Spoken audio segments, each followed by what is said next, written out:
تو وہ بلی کو دیکھ کر یکدم خوف زدہ ہو گئے اور لگے ادھر ادھر منہ چھپانے اور بھاگنے۔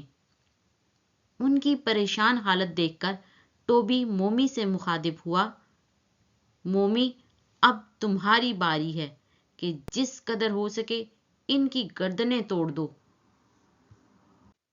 جبکہ میں چوہوں کی لاشیں ایک جگہ جمع کر کے ان کا بڑا انبار لگاتا ہوں۔ مومی کا تو دلچسپ اور من پسند مشغلہ چوہوں کا شکار ہی تھا، اب وہ کہاں رکنے والی تھی؟ ٹوبی کا تو بس کہنا ہی کافی تھا۔ مومی نے آؤ دیکھا نہ تاؤ ایک کے بعد ایک چوہے پر جھپٹنا شروع کر دیا اور ان کی ہڈیوں کا سرما بنانے لگی۔ چوہے پے در پے اس کے عتاب کا نشانہ بن رہے تھے اور بچنے کے لیے اپنے بلوں کی طرف بھاگ رہے تھے، مگر اب مومی کہاں رکنے والی تھی؟ اس نے تو اکثریت کے خاتمے کا فیصلہ کر رکھا تھا۔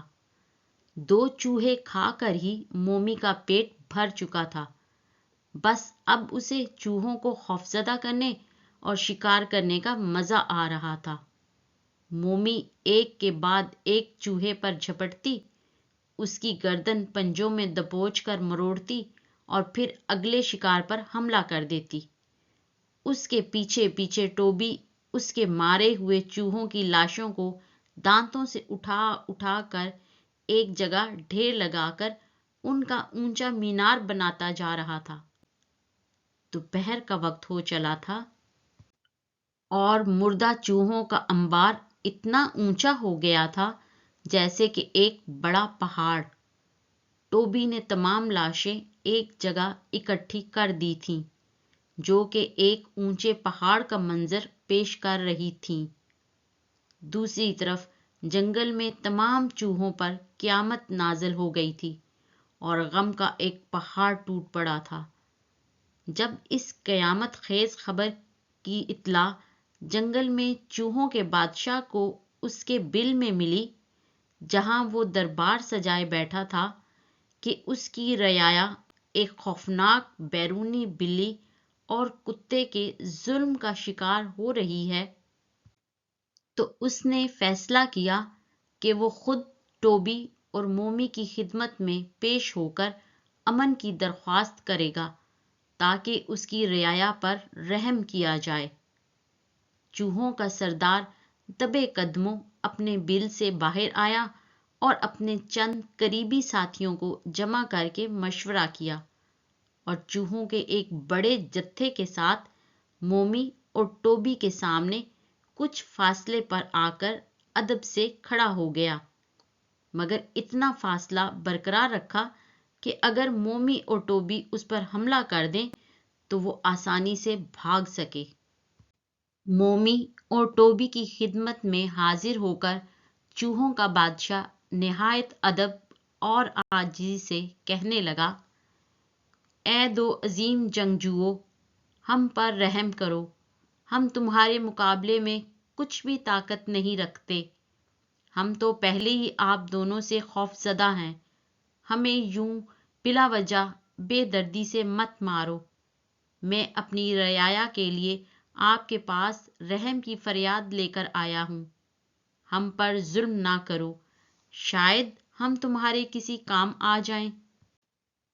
ٹوبی ذرا اکڑ کر بولا، ہاں یہ ہوئی نا کام کی بات، ہمیں بھی یوں بلا وجہ تمہاری شامت لانے کی کوئی ضرورت نہیں، اگر تم ہماری مدد کرو گے تو کسی کو نہیں مارا جائے گا، اور اگر ہماری مدد نہ کی تو آج تمہاری پوری قوم کا صفایا کر دیں گے۔ مومی نے بھی اپنے ہاتھ روکتے ہوئے تکبر سے کہا، یاد رکھو اگر ہماری مدد نہ کی تو تم سب چوہے انجام کے خود ذمہ دار ہوگے، ہم اس سے بھی بڑا چوہوں کی لاشوں کا انبار لگا دیں گے اور پھر پورے کا پورا جنگل چوہوں سے ہمیشہ کے لیے صاف ہو جائے گا۔ یہ سن کر چوہوں کا بادشاہ تھر تھر کانپنے لگا اور ہر ممکن تعاون کا یقین دلایا۔ اس پر مومی دوبارہ رعب سے بولی، تو چھوٹے بڑے سب چوہوں سنو، ہم یہاں اس جنگل میں ایک مقصد سے آئے ہیں۔ ہمیں اپنے مالک کے ایک بدترین دشمن ریرا کی تلاش ہے، جس کے پاس ہمارے مالک کی گمشدہ انگوٹھی ہے۔ اس جادوئی انگوٹھی کو کوہستان کے بادشاہ کا ایک وزیر ریرا چرا کر بھاگ نکلا ہے۔ وہ سلطنت کوہستان سے کہیں دور چلا گیا ہے، جس کو ہم تلاش کرنے میں قاصر رہے ہیں۔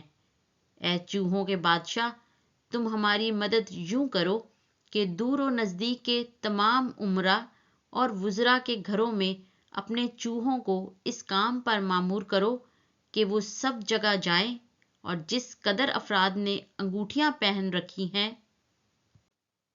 ان کی انگوٹھیوں کو لا کر ہمارے سامنے پیش کریں، اور اگر ہمارا کہنا نہ مانا تو پھر کل تک ہم تمہاری اس سلطنت کی اینٹ سے اینٹ بجا دیں گے۔ چوہوں کا بادشاہ مرتا کیا نہ کرتا کہ مصداق انتہائی پریشان حال واپس اپنے بل میں آیا اور تمام چھوٹے بڑے چوہوں کو اپنے دربار میں طلب کیا اور انہیں مومی اور ٹوبی کا پیغام سنایا۔ کہانی جادو کی انگوٹھی کا پارٹ 10 دیکھیے اگلی ویڈیو میں۔ دوستو، آپ سے ریکویسٹ ہے ویڈیو کو لائک اور اپنے فرینڈز کے ساتھ شیئر کریں اور چینل کو ضرور سبسکرائب کریں۔